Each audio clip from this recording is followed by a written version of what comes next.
तो बच्चे, last class में हम लोगों ने सीख लिया था कि पेप्टाइड बॉन्ड कैसे बनता है। मैंने आपको कहा था कि पेप्टाइड बॉन्ड बनाने के लिए एक एंजाइम की जरूरत है जिसका नाम है पेप्टाइडाइल ट्रांसफेरेज। और पेप्टाइडाइल ट्रांसफेरेज कुछ और नहीं ये बल्कि राइबोसोम ही है। और ये रिएक्शन को फेवर्ड करता है, एंजाइमेटिक रिएक्शन होता है peptidyl transferase peptide bond synthesis का, डिहाइड्रेशन सिंथेसिस के थ्रू फॉर्मेशन करवाता है।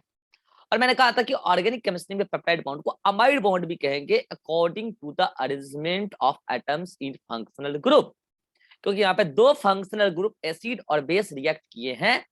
जब बॉन्डिंग होने के बाद उन दोनों के बीच में एटम्स का अरेंजमेंट देखा जाएगा तो अमाइड स्ट्रक्चर प्रिपेयर्ड होता है, इसलिए इस बॉन्ड को अमाइड बॉन्ड भी कहते हैं ऑर्गेनिक केमिस्ट्री वाले सर। और मैं बता दूं बच्चों, peptide bond is a type of covalent bond. Simple भाषा में समझिए, आप अभी केमिकल बॉन्डिंग पढ़े कि नहीं पढ़े पता नहीं। कोवलेंट बॉन्ड वो बॉन्ड होता है जहां पर दो एटम के बीच में एक्चुअल में इलेक्ट्रॉन का शेयरिंग होता है, तब जाके बॉन्ड बनता है। That is called as covalent bond, actual sharing of the electron between the two atoms. ठीक, तो ये है बातें पेप्टाइड बॉन्ड की। और अब मैं आगे बढ़ता हूं। उससे पहले मैं आगे बढ़ूं, मुझे प्रोटीन के स्ट्रक्चर्स एक्सप्लेन करने हैं और बड़ा इंपॉर्टेंट है ये, आपको हायर क्लासेस तक काम आएगा। लेकिन उससे पहले मैं कुछ छोटी मोटी बातें नीट लेवल पे जो क्वेश्चन आता रहता है उसको थोड़ा डिस्कस कर दूं। एंड स्टूडेंट्स, मैं पहले बता दूं कि अभी जो पार्ट में यहाँ पे डिस्कस करने जा रहा हूँ थोड़ा सा मेमोराइजिंग है, आपको थोड़ा सा याद रखना पड़ेगा। That is the types of protein. देखो इसमें क्या है कि मैं टाइप्स को एक्सप्लेन कर दूंगा और आपको इजीली समझ भी आ जाएगा types of protein, but example आपको याद रखने होंगे। और कैसे होगा एग्जाम्पल? आप डेली रूटीन में उस प्रोटीन को इधर उधर देखते ही रहते हो, जब भी देखो तो आपके दिमाग में आना चाहिए अरे ये तो वो प्रोटीन है। आप अंडा भी खाते हो, आप चिकन भी खाते हो, आप मटन खाते हो, आप दूध पीते हो, आस पड़ोस में आप कई सारे नॉन लिविंग स्ट्रक्चर्स भी देखते हो, उसमें भी प्रोटीन होता है। तो आप जब भी आसपास में कुछ भी देखो डेली वाइज, तो आप रिमेंबर करो कि ये कौन सा प्रोटीन है, ऐसे में याद हो जाता है। तो टाइप्स ऑफ प्रोटीन को एक्सप्लेन करने के लिए पहले मैं आपको बता दूं कि सिंपली सिंपली प्रोटीन के कंटेंट के बिहाफ पर, प्रोटीन के कंपोजिशन के बिहाफ पर, यूं बोलो प्रोटीन के कंपोजिशन के बिहाफ पे प्रोटीन तीन प्रकार का होता है बच्चों। मैं आपको बता दूं, एक प्रोटीन होता है सिंपल प्रोटीन, ओके। एक प्रोटीन होता है कंपाउंड प्रोटीन या इसी को कहते हैं कॉन्जुगेटेड प्रोटीन, कॉन्जुगेटेड प्रोटीन। और एक होता है derived protein, derived protein. Simple, नाम सिंपल है। अब इसका मीनिंग समझ लीजिए। मैं कह रहा हूं कि अगर कोई ऐसा प्रोटीन है जो केवल और केवल अमीनो एसिड रखता है, केवल और केवल प्रोटीनेसिस पार्ट रखता है, इसके अलावा और कुछ भी नहीं रखता है, means protein made up of only and only polypeptide chain और पॉलीपेप्टाइड। मैंने समझाया था कि पॉलीपेप्टाइड या पेप्टाइड, यूं बोलो पॉलीपेप्टाइड चेन और पेप्टाइड में क्या अंतर है, मैंने आपको समझाया था। ये क्वेश्चन में भी मैंने किया आपसे वाइवा में। मैंने कहा था कि अगर लेस देन 20 अमीनो एसिड का चेन है तो आप पेप्टाइड कहते हो, या उसी को आप ओलिगोपेप्टाइड भी कहते हो, और उससे अधिक वाले को आप पॉलीपेप्टाइड कहते हो। तो अगर प्रोटीन केवल और केवल इसी चीजों का बना है, that is a simple protein. ठीक है सर। नेक्स्ट, अब मैं कह रहा हूं कि कॉन्जुगेटेड प्रोटीन ऐसा है कि इसमें पॉलीपेप्टाइड या पेप्टाइड तो है ही, प्लस उसके साथ कुछ नॉन प्रोटीन पार्ट अटैच हुआ है। और बच्चों, मैं आपके इंफॉर्मेशन के लिए बता देना चाहता हूं कि ये नॉन प्रोटीन पार्ट कई सारे हो सकते हैं। फॉर एग्जांपल, ये न्यूक्लिक एसिड हो सकता है, फॉर एग्जांपल ये फॉस्फेट हो सकता है, फॉर एग्जांपल ये मेटल हो सकता है, फॉर एग्जांपल ये कोई क्रोमो कंपाउंड हो सकता है, जो कोई पिगमेंट्स एसोसिएटेड हो जाते हैं प्रोटीन के साथ, प्रोटीन पार्ट के साथ, पॉलीपेप्टाइड चेन के साथ, एंड मेनी मोर। ऐसा नहीं है कि नॉन प्रोटीन पार्ट में केवल न्यूक्लिक एसिड, केवल फॉस्फेट, कुछ भी आके मैं कह रहा हूं कि कार्बोहाइड्रेट अटैच हो जाता है, many more. Variety of compound protein है इस नेचर में। ठीक, मैं फिर बता रहा हूं आपको डिराइव्ड प्रोटीन। देखो भैया, डिराइव्ड प्रोटीन क्या होता है कि कोई भी सिंपल प्रोटीन, सिंपल प्रोटीन या कोई भी कॉन्जुगेटेड प्रोटीन, अगर उसका डिग्रेडेशन हो जाए, अगर उसका डाइजेशन हो जाए, डिग्रेडेशन डाइजेशन एक ही चीज है, या उसका डीनेचुरेशन हो जाए, बच्चों डीनेचुरेशन और रीनेचुरेशन क्या होता है मैं आपको आगे एक्सप्लेन करूंगा। बस यूं समझो कि कोई सिंपल स्ट्रक्चर होता है प्रोटीन का, जब उससे कॉम्प्लेक्स स्ट्रक्चर बनता है तो उस टाइम प्रोटीन का हो रहा होता है रीनेचुरेशन। और अगर वही प्रोटीन सिंपल स्ट्रक्चर में कन्वर्ट हो रही है तो उसको बोलते हैं डीनेचुरेशन। तो अगर कोई सिंपल प्रोटीन का डीनेचुरेशन हो या प्रोटीन टूट जाए पूरी तरीके से, तो उससे मिला हुआ जो पार्ट होगा वो डिराइव्ड प्रोटीन होता है, या फिर कॉन्जुगेटेड प्रोटीन ही है। और अगर उसका डिग्रेडेशन हो जाए या उसका डीनेचुरेशन हो जाए तो जो मिला हुआ पार्ट होता है हम उसको डिराइव्ड प्रोटीन के नाम से जानते हैं। डिराइव्ड मतलब कि डिराइव किया गया है किसी चीज से। किससे डिराइव किया गया है? सिंपल प्रोटीन से डिराइव किया गया है, कॉन्जुगेटेड प्रोटीन से डिराइव किया गया है। और यहाँ पे डेरिवेशन हुआ कैसे है? डेरिवेशन या तो डीनेचुरेशन से हुआ हो या नहीं तो डिग्रेडेशन से हुआ हो, मतलब ब्रेक डाउन ऑफ सिंपल और कॉन्जुगेटेड प्रोटीन से हुआ हो। नाउ टाइप्स तो मैंने जो एक्सप्लेन करने तक कर दिए हैं, अब आपको एग्जाम्पल याद रखने हैं, इसमें मैं कोई मदद नहीं कर सकता। मैं फिर बोल रहा हूं, आप डेली वाइज इधर उधर देखोगे, आपको प्रोटीन को सोचना है कि ये कौन सा टाइप ऑफ प्रोटीन है तो आपको याद हो जाएगा। अच्छा, सिंपल प्रोटीन में फिर दो प्रकार का होता है, ये भी समझ लो। एक होता है फाइब्रस, ओके, और एक होता है ग्लोब्यूलर। देखो बच्चों, फाइब्रस और ग्लोबुलर को मैं आगे क्लास में फिर से एक्सप्लेन करूंगा। बेसिकली जो प्रोटीन, देखो यहाँ पे मैंने क्या बोला, on the basis of composition of protein. अगर कंपोजिशन के नाम पे केवल अमीनो एसिड है, केवल पॉलीपेप्टाइड चेन है, तब तो वो सिंपल प्रोटीन है। अगर उसके अलावा कुछ नॉन प्रोटीन पार्ट है जैसे न्यूक्लिक एसिड वगैरह एटसेट्रा, तो कंजुगेटेड प्रोटीन है। और अगर कंपोजिशन में ऐसा है कि सिंपल प्रोटीन का टूटा हुआ कुछ टुकड़ा है, पता चल जाता है कि ये पूरा का पूरा प्रोटीन नहीं है, डिग्रेडेड पार्ट है या डीनेचर्ड पार्ट है, तो डिराइव्ड है। या नहीं तो कोई कंजुगेटेड प्रोटीन ही टूट गया, ब्रेक डाउन हो गया या डीनेचर हो गया, तो वो भी डिराइव्ड प्रोटीन। तो अब मैं कह रहा हूं on the basis of simple protein के बारे में कह रहा हूं, on the basis of their 3D structure. क्या बोला मैंने? On the basis of their 3D structure, इसको मैं आगे एक्सप्लेन भी करूंगा। सिंपल प्रोटीन दो प्रकार का होता है, एक होता है फाइब्रस और एक होता है ग्लोब्यूलर। फाइब्रस का मतलब ये सिंपल लंबा लंबा हो सकता है, यूं यूं, या फिर नेट लाइक हो सकता है, यूं यूं यूं, मतलब एक ही प्लेन में। जब आप 2D में देखोगे तो फाइब्रस में आपको लंबी लंबी रॉड देखने को मिलेगी, या तो जाल देखने को मिलेगा या सीट देखने को मिलेगा, दैट्स इट। और ग्लोबुलर में क्या होगा, आपको गोल गोल बॉल लाइक स्ट्रक्चर देखने को मिलेगा जो कि फाइब्रस से अलग है। बट कंडीशन इज दैट कि अगर वो सिंपल प्रोटीन है तो उसमें पॉलीपेप्टाइड के अलावा कुछ और नहीं होगा। पॉलीपेप्टाइड या पेप्टाइड होगा, उसमें कोई नॉन प्रोटीन पार्ट नहीं होगा। तो जब भी आप फाइब्रस और ग्लोबुलर प्रोटीन को एक्सप्लेन कर रहे होते हो तो इट इज अंडरस्टूड कि आप सिंपल प्रोटीन के बारे में ही बात कर रहे हो। कह रहे हैं क्या कंपाउंड प्रोटीन और डिराइव्ड प्रोटीन का स्ट्रक्चर नहीं होता? होता है बच्चों, होता है। आपके लेवल पे हम लोग आपको सिंपल प्रोटीन का स्ट्रक्चर पढ़ाते हैं, क्योंकि जब नॉन प्रोटीन पार्ट उसके साथ अटैच करेगा कॉन्फ़िगरेशन चेंज हो जाता है। आप पढ़ोगे हायर क्लासेस में, ओके। नाउ अब बारी आती है एग्जांपल्स की कि सर सिंपल में फाइब्रस के एग्जांपल बताइए, ग्लोबुलर सिंपल में ग्लोबुलर के एग्जांपल बताइए, और आपने कहा वैरायटी ऑफ कंजुगेटेड प्रोटीन है, कम से कम उतने तो बता दीजिए जितने नीट में आते हैं, और कुछ डिराइव्ड प्रोटीन के भी एग्जांपल बताइए। तो बोलो टाइप्स मैंने बता दिया, एग्जांपल तो मैं अभी आपको बता दूंगा। टाइप्स में किसी को कोई कंफ्यूजन है? हाथ खड़ा कर लो, अगर है तो फिर से बता दूंगा। टाइप्स सिंपल है भाई, एकदम सिंपल है कि केवल प्रोटीन पार्ट हो तो सिंपल प्रोटीन, उसमें दो पार्ट फाइब्रस और ग्लोबुलर स्ट्रक्चर के बेसिस पे। लंबा लंबा धागा या जाल ऐसा कुछ दिखे तो फाइब्रस, और बॉल लाइक दिखे तो ग्लोबुलर, ग्लोब गोल गोल। प्रोटीन के साथ नॉन प्रोटीन पार्ट भी मिले तो कंपाउंड। इन दोनों को तोड़ा जाए या इन दोनों को खोला जाए, डीनेचर किया जाए तो डिराइव। बोलो किसी को यहाँ तक कोई डाउट है? फिर बढ़े आगे, नहीं है डाउट? चलिए बहुत बढ़िया। अब बढ़ते आगे और मैं आपको एग्जांपल डायरेक्ट नोट से टिक टिक लगा के बढ़ता हूँ, क्योंकि एग्जांपल आपको याद करने, इसमें मैं टाइम वेस्ट नहीं करूंगा। टाइम जहां देना चाहिए वहां दूंगा मैं, और टाइम दूंगा मैं कहाँ, स्ट्रक्चर ऑफ प्रोटीन में बहुत अच्छे से दूंगा। तो ये है टाइप्स ऑफ प्रोटीन।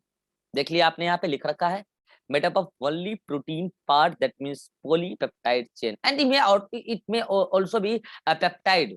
ऐसा नहीं है कि केवल ये पॉलीपेप्टाइड चेन होगा, दिस में ऑल्सो भी पेप्टाइड, आपको पता है पॉलीपेप्टाइड चेन या पॉलीपेप्टाइड और पेप्टाइड में क्या अंतर होता है? And peptide also known as oligopeptide, okay, oligopeptide. And this is, and then finally this compound or conjugated protein made up of protein part along with non protein part, क्या क्या हो सकते हैं मैंने बताया, अब एग्जांपल में भी देखेंगे। And derived protein, derived from the digestion, इसी को बोलते हैं degradation, break down of simple protein और कंपाउंड प्रोटीन। देखना भैया, जब मैंने यहाँ पे बोला है डाइजेशन या डिग्रेडेशन, तो इसकी वजह से डीनेचुरेशन भी होता है। अभी मैं आपको दिखाऊंगा एग्जांपल्स में। फर्स्टली हम सिंपल प्रोटीन को यहाँ एक्सप्लेन कर देते हैं और आपके सामने सारे सिंपल प्रोटीन एक स्लाइड पे आ रहे हैं। देख लो, सारे सिंपल प्रोटीन एक स्लाइड पे आ गए। जैसा कि मैंने अभी आपको समझाया कि सिंपल प्रोटीन भी फर्दर दो प्रकार के होते हैं, एक होता है फाइब्रस और एक होता है स्फेरिकल। अगर कोई बोले कि इन दोनों में फिजिकल डिफरेंस क्या है, तो आप बोलोगे इन दोनों में फिजिकल डिफरेंस स्ट्रक्चर का है। और अगर आपसे कोई बोले कि इन दोनों में केमिकल डिफरेंस क्या है, तो आप बोलोगे fibrous protein are insoluble in water while spherical protein are soluble in water. ये पानी में सॉल्युबल नहीं है, जबकि ये पानी में सॉल्युबल हैं। This the chemical difference. And ये लंबे लंबे धागे लाइक होते हैं, ये बॉल लाइक होते हैं। This is the physical difference. Okay, आप चाहते हैं लिख लो कि फाइब्रस कैसे होते हैं, थीन, रॉड लाइक या फाइबर लाइक, रॉड लाइक या net like and so on. और ये कैसे होते हैं, ball like, ball like. Okay, now अब आती है एग्जांपल की बारी, और एग्जांपल तो आपको याद ही रखने होंगे। First one, keratin. आपको पता, सुनो ध्यान से, कहां मिलता है, ये सब चीज पूछा जाएगा आपसे। किरेटिन आपके बालों में मिलता है, किरेटिन आपके नाखून में मिलता है, किरेटिन पक्षी के पंखों में मिलता है, फीदर्स में मिलता है, और किरेटिन गाय भैंस के हूफ्स, जो खूंड होते हैं, खूंड, उसमें मिलता है। तो किरेटिन प्रोटीन बेसिकली एक प्रकार का फाइब्रस प्रोटीन है, और आपको पता है आपका बाल, आपका नाखून और उसके पंख, हूप्स, ये सब वाटर प्रूफ होते हैं। आप समझ चुके होंगे क्यों होते हैं वाटर प्रूफ, क्योंकि इसमें केरेटिन होता है, और केरेटिन वाटर में सोल्यूबल नहीं होता है। ये वाटर में जब सोल्यूबल ही नहीं होगा तो डिग्रेड कहां से होगा। ठीक, तो रही बात ये केरेटिन कहाँ मिलता है, तो ये आपको ध्यान रखना है कि ये हेयर में मिलता है, ये नेल, हेयर प्रोटीन कहते हैं कॉमनली, क्योंकि हेयर में मिलता है बहुत ज्यादा, नेल्स में, हुफ्स में, फीदर्स में। कल को अगर आपसे कोई पूछे कि बेसिकली हेयर में कहाँ मिलता है, तो अगर कभी आपने अपना बाल तोड़ा हो, आप तोड़ना बाल, आपको उसके बेस पर कुछ उजला उजला सा दिखेगा। कभी गौर किया कोई, जब हेयर टूट के गिरते हैं तो उसके बेस पर हाँ उजला सर, उजला हाँ। सा दाना दाना जैसा कुछ दिखेगा। That are keratin protein, and that are hair follicular cells which holds this hairy structure with our skin of the head region। हमारे हेड रीजन में जो भी स्किन है, उससे हमारे इस हेयर को कौन जोड़ के रखा है, क्रिएटिन प्रोटीन ही जोड़ के रखा है। वन मोर थिंग्स मैं आपको बताना चाहूंगा, क्रिएटिन प्रोटीन पूरे प्रोटीन वर्ल्ड का सबसे ज्यादा स्ट्रॉन्गेस्ट, प्रोटीन वर्ल्ड का कह रहा हूं, प्रोटीन वर्ल्ड का कह रहा हूं मैं, सारे बायोमोलिक्यूल्स की बात नहीं कर रहा हूं, प्रोटीन वर्ल्ड का सबसे स्ट्रॉन्गेस्ट और सबसे हार्डेस्ट प्रोटीन में से एक है। तभी तो ना जाने आपके नाखून में कितनी बार चोट लगी, गाय के हुफ्स में कितनी बार चोट लगी। एक पंछी रोज कहीं ना कहीं टकराता है, लेकिन कि उसके फीदर्स में, हमारे हेयर्स में, हमारे नेल्स में उतना ज्यादा डैमेज नहीं आता है। ठीक, तो ये बड़ा ही इस टाइप का प्रोटीन है कि स्ट्रॉन्गेस्ट, मतलब कि हार्डेस्ट प्रोटीन है। पीएमटी में इसका रीजन पूछा जाता है, तो आप बोलोगे चूंकि इसमें सिस्टीन ज्यादा होता है। अब सिस्टीन बोलोगे क्या होता है, तो मैं अभी आपको समझाऊंगा।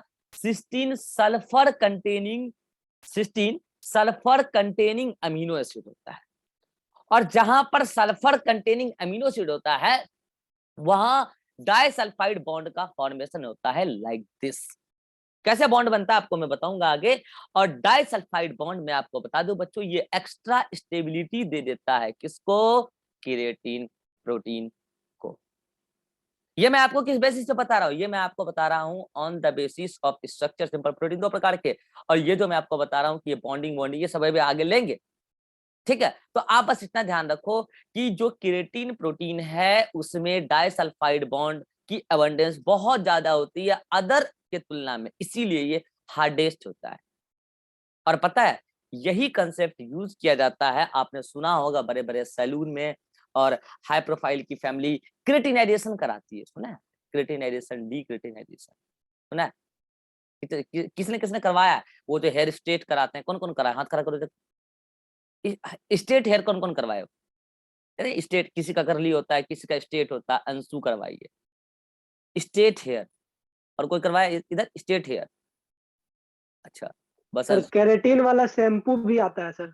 हाँ, शैम्पू भी आता है, बिल्कुल सही कह रहा है, उसमें शैम्पू भी आता है। अच्छा बताओ, ये जो अंशु करवाई है हेयर स्ट्रेट करवाई है, का सैलून में करवाए हो अंशु या फिर घर पे? सैलून। सैलून में। तो क्या किया था आपके साथ? पहले तो वॉश करके हेयर फिर से ड्राई किया था। उसके बाद पहले न्यूट्रलाइजिंग किया। उसके बाद उसको आधा घंटा 45 मिनट रखा। उसके बाद फिर से उसको धोया, फिर से स्ट्रेट किया और स्मूथनिंग किया। फिर से बाल धोया, फिर उसके बाद स्ट्रेट किया। उसके बाद स्ट्रेट घर कैसे पे किया, भेज वही पूछ दिया। रहा हूँ मैं, स्ट्रेट कैसे किया? बाल को आधा आधा पार्ट कर करके थोड़ा थोड़ा इतना इतना पार्ट उसने ले कोई एक लेके। अपरेटस यूज किया होगा, उस अपरेटस को यूज करके उसने क्या किया हेयर के साथ, ये पूछ रहा हूँ। मतलब हेयर स्ट्रेटनिंग मशीन यूज किया था ना। क्या उसने आपके हेयर को नहीं हीट समझ। लगाया था, हीट? या सर स्ट्रेटनिंग क्रीम से, स्ट्रेटनर से, जो मशीन होता है उससे। हाँ, तो वही मैं पूछना चाह रहा था कि आप जब जाओगे वहां पे हेयर स्ट्रेट कराने के लिए तो आप गौर करना, वो लोग हीट देते हैं। और आपको मैं बता दूं, जो वो हीट देते हैं तो जो हेयर फॉलिकल्स में प्रोटीन बहुत ज्यादा है, क्रिएटिन का, जो आपके हेयर को यूं यूं करके रखा हुआ है, जैसे जिसका मान लो कि करली है, किसी का करली होता है, तो जैसे हेयर है वैसे ही रहेगा। ठीक है, जैसे मेरा देखो ये ऐसे है, ऐसे ही रहता है, कितना भी कंघी झाड़ लो ऐसे ही रहता है। मगर अगर मैं चाहता हूं कि नहीं मुझे तो एकदम स्ट्रेट हेयर चाहिए, मतलब कि एकदम स्मूथ ही चाहिए, तो उसमें क्या होता है ना कि क्रेटिन प्रोटीन के डाइसल्फाइड बॉन्ड को हीट शॉक देके तोड़ दिया जाता है, और वो अगले 6-7 महीने तक नहीं बन पाता है, इतना ज्यादा हीट शॉक दे देते हैं। ठीक है, तो कई बार तो ऐसा होता है कि एक्सेस हीट शॉट से हेयर ही गायब हो जाता है। ठीक है, तो क्या करते हैं कि हेयर फॉलिकल सेल्स में जो क्रेटिन प्रोटीन है उसके बॉन्डिंग को हम वीक करते हैं हीट शॉक देके, इसीलिए अगले 6-7 महीने तक आप हेयर को जिधर करो जैसे करो वैसे हो जाता है, क्योंकि उसकी जो होल्डिंग है वहां पे होल्डिंग को वीक कर दिया गया है। फिर आप 6-7 महीने तक जब आप पानी में नहाओगे तो पानी नहाने के बाद वहां पे बॉन्डिंग के लिए फेवरेबल एनवायरनमेंट मिलता है और अगेन बॉन्डिंग होता है 6-7 महीने तक लगातार, फिर से हेयर वैसा ही हो जाता है, फिर आपको कराना पड़ता है। नॉर्मल बताया मैंने, ठीक है? तो ये चीज है। तो आप ये जो क्रिटिनाइजेशन का आप कंसेप्ट समझते हो, basically this concept is based on disulphide bond breaking and forming, यही है कंसेप्ट। उसमें बॉन्ड को बनाया जाता है, ब्रेन को हार्म करता है, डिपेंड करता है कि आप सस्ता वाला कराते हैं कि महंगा वाला कराते हैं। हार्म तो गोलगप्पा भी करता है लेकिन हम लोग को नहीं करता, बढ़िया जगह खाते हैं। अब आप लोग ठेला वाला खाइएगा तो हार्म करेगा। ठीक है, डिपेंड करता है आप कहाँ करा रहे हैं। अगर अच्छे सैलून में जाके आप करा रहे हैं तो उनको साइंस पता है, और आप इधर उधर रास्ते में इधर उधर आईना लगा के मशीन लगा के बैठ गया, खींच रहा है ऐसे ऐसे, तो वहां जाके बाल मुकुंद बैठ गया 10 टका देके, तो वहां तो आपको ब्रेन क्या, आपका पूरा जिंदगी प्रभावित हो जाएगा। ब्रेन का बात कर रहे हैं, ठीक है? Next one, next example in fibrous protein is fibrin, very important, सुना ध्यान से। It is also hard protein and this fibrin is known as silk protein. आपने सुना होगा कि सिल्क का साड़ी बहुत ही बढ़िया होता है, क्योंकि सिल्क का साड़ी क्यों बढ़िया होता है, उसको देखो, सिल्क चमकता है नहीं चमकता ये अलग इशू है, वो तो आप अट्रैक्टिवनेस पे चले गए ना। लेकिन आपने सुना होगा सिल्क का साड़ी अदर साड़ी के कंपैरिजन में थोड़ा यूं होता है कि जैसे लेडी चाहती है वैसे डिजाइन क्रिएट कर पाती है। बेसिकली क्या है ना कि चूंकि वो लेयर पूरी की पूरी हार्ड होती है, और हार्ड लेयर को जब आप एक बार मोड़ दोगे तो जैसे मोड़ दोगे वैसे ही रहता है।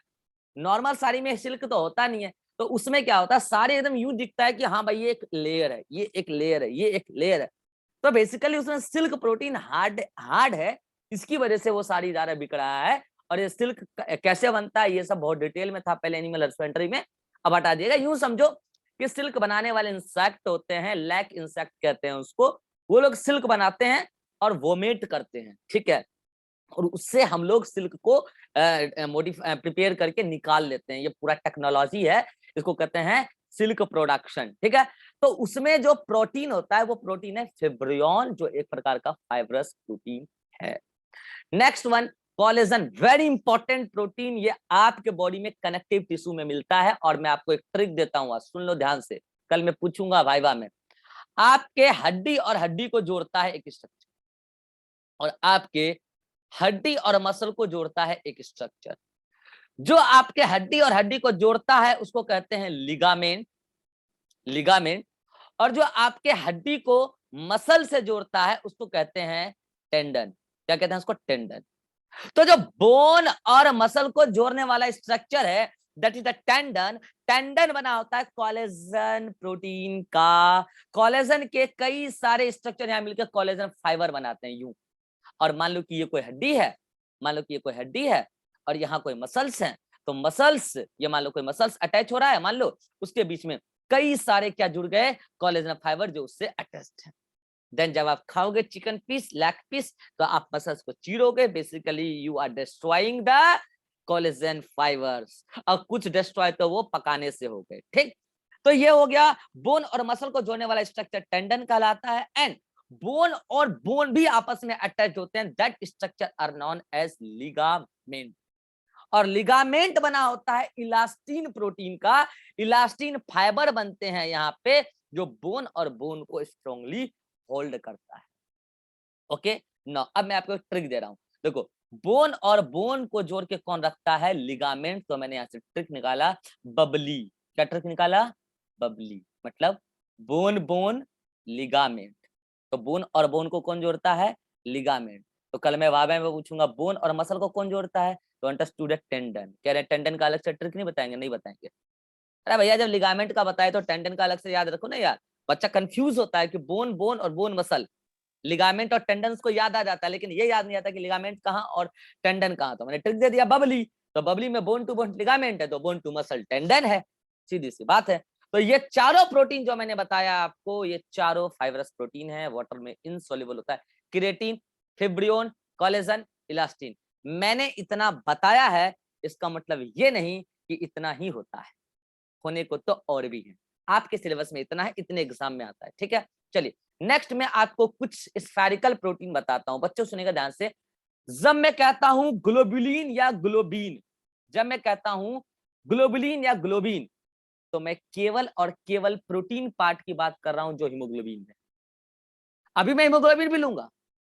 And haemoglobin is conjugated protein, सुन लेना बच्चों ध्यान से।